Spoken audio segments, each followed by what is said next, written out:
you will see that it's set up for you to describe your short-term and long-term goals. Please type in these text boxes. Do not try to change these text boxes. They're obviously very small in nature, but once I go through the instructions, I think you'll see that we want short, sweet, succinct answers. So obviously, type in your name, age, and gender.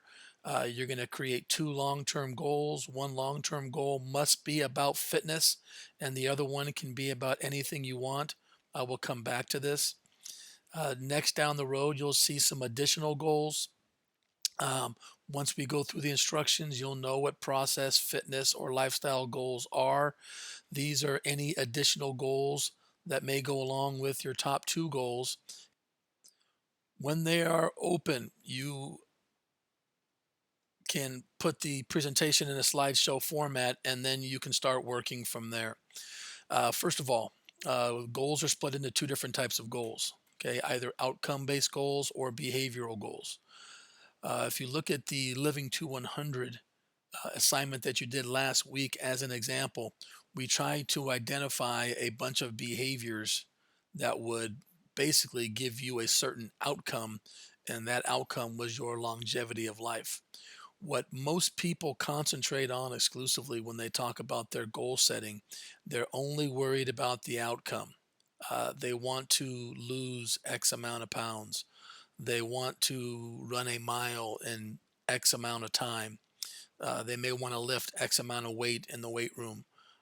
Outside of fitness, you may want to have a GPA of a certain number, whatever it may be. You may want to save X amount of dollars. Well, these outcomes are outstanding, but if the behaviors that actually help you achieve the outcome. So, what this assignment is going to help you to do is to basically make sure that you can have a desired outcome, but it's the behaviors that will allow you to reach those goals.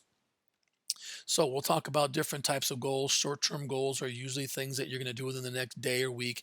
Again, most likely behavioral type goals in the short term. And what we're trying to get you to understand in this chapter is that your short-term goals are what are going to help you achieve your long-term outcomes. So a simple example would be a long-term outcome to lose X amount of pounds. Well, what would be some short-term behaviors? Short-term behaviors would be exercise, nutrition, etc. These are the behaviors that are going to help us achieve the long-term goal. Okay. If you have a really long-term goal down the road, maybe you want to lose, um, amount of weight over the next 3 or 4 months. Well, you can have a progress goal where you check in kind of weekly.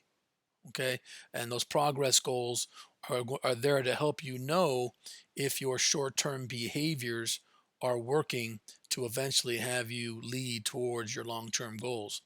Again, you have the definition of behavioral goals, things you are going to do. Most of those are short-term, and you have the outcome goals where you want to be at a certain date and time, and again, most likely those are in the long-term category. Some of your goals may be specific to fitness or physical activity. That's outstanding. Hopefully, we can get some of that going.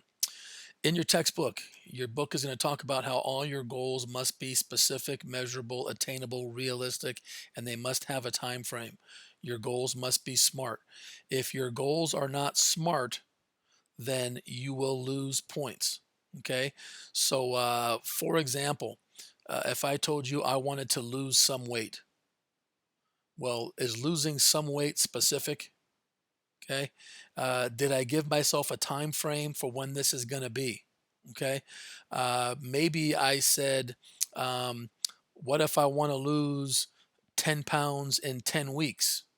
Well, is 10 pounds specific? Yes, it is. 10 pounds is a specific number. Is 10 pounds measurable? Measurable, yes. We all have scales at home. We can measure our body weight via pounds. Is it attainable? Yes, it is most likely attainable for all healthy people. And losing 1 pound a week on average is definitely realistic. What is missing? Okay. What is missing is probably a time frame. Okay. So if you said you wanted to lose 10 pounds, all of that is definitely possible. probably the best way to write that goal would be to lose 10 pounds in 10 weeks. Okay.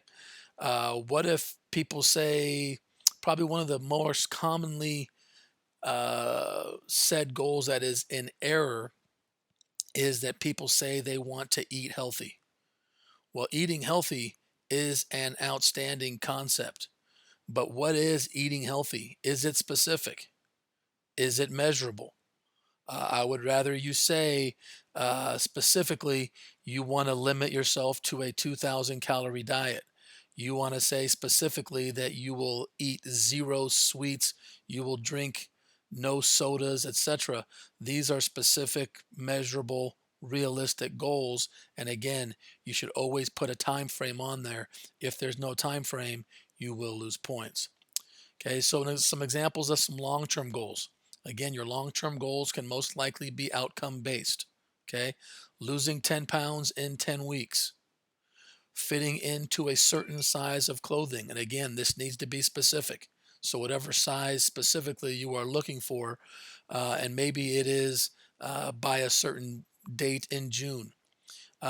Maybe you can do some tape measuring and measure body parts. For example, measuring your waistline, measuring your hips, your arms, your neck, your thighs. Maybe you want to take inches off of your body from weight loss. Maybe through strength training, you want to add specific movements, specific numbers here. So, again, if you look at it, we have specific numbers in every category. We have a realistic, attainable goal, and we have a time frame in every example. If you said lose 10 pounds by tomorrow, that would probably be unrealistic, be too much of a weight loss. Now, once you have your long term goal, what are the behaviors that you want to do to help you attain this? Let's take a different long term goal and pretend you have a long term goal to lose 25 pounds in 6 months. Well, what are some of the progress goals? Progress would be about 1 pound per week is my average. That's going to put me at about 25 pounds in roughly about 25 weeks. Now let's list some behaviors that are going to help me lose the 25 pounds. We've all heard the age old saying that in order to see a different result, we have to change our behavior. The true definition of insanity is doing the same thing over and over and expecting a different result. So, what we can do is talk about some behaviors. Will walking for 30 minutes a day, 5 days per week, help you to your weight loss goal? Most likely it will. Maybe you limit your calories to a certain number. Maybe 2,000 is a little high, maybe 2,000 is a little low, depending upon your goals. Again, that is going to help us achieve our weight loss. Maybe you can eliminate soda, ice cream, french fries, etc. from your diet. Eliminate certain foods, add certain foods. Whatever it is, it has to be specific, measurable, realistic, attainable, and have a time frame. It has to have a SMART goal. Now, what's the big reason for the progress goal? What if you start doing all of these behaviors and you don't lose a pound a week? If you're not losing a pound a week, now you know, let's go back and change some of these behaviors so that we can eventually have our outcome based goal achieved. So, what you guys are going to do is download the file that I showed you. Remember, you always save your documents as first name, last name, and the goals project. Take some time. You guys are going to need to put some thought into this. Hopefully, the Living to 100 assignment might have given you some examples of some things that you need to work on individually and might have pointed out a few behaviors for you to work on. Okay, so again, just some different examples. At least one of your goal has to be associated with fitness. For some, that might be weight gain. For some, that might be weight loss. For some, that may be a fitness goal, i.e., running a mile in a certain time. It may be lifting X amount of pounds in a certain lift in the weight room. It could be a variety of different things, but one of them should be about fitness. If you are one of the people that actually is happy with your body weight, with your current level of fitness, don't be afraid to put a maintenance goal. Okay, if you've recently gotten down to a certain body weight or a certain fitness level that you're happy with, if you can lift X amount of pounds now, I think we would all agree that if you stop exercising, you probably will not be able to lift X amount of pounds, or your body weight or your body mass index might change over the next few weeks to months. The second one can be about anything you want, and I always give some examples. What about a certain GPA? Obviously, the goals need to be smart, so you have to give a specific GPA. The fact that you're using a grade point average, that is a measurable goal. You're going to get an A, B, C, D, F from all of your classes, so that's going to give you a GPA. Obviously, choose something that's realistic, and the timetable would be a certain GPA for the spring 2017 semester, or whatever semester you're in when you're viewing this. Maybe you have a behavior to start something or stop something. I've had people say they want to find a job. Okay, well, what are some behaviors? Some behaviors are filling out applications, going online to different services, um, a variety of different things. But again, those must be specific, measurable, attainable, realistic goals. Make sure your goals are smart. Maybe you want to stop smoking. What are some behaviors that will help you stop smoking? Make sure they're smart. Okay. Saving money, fitness goals, etc. Hopefully, this will spur some interest as you guys read through it.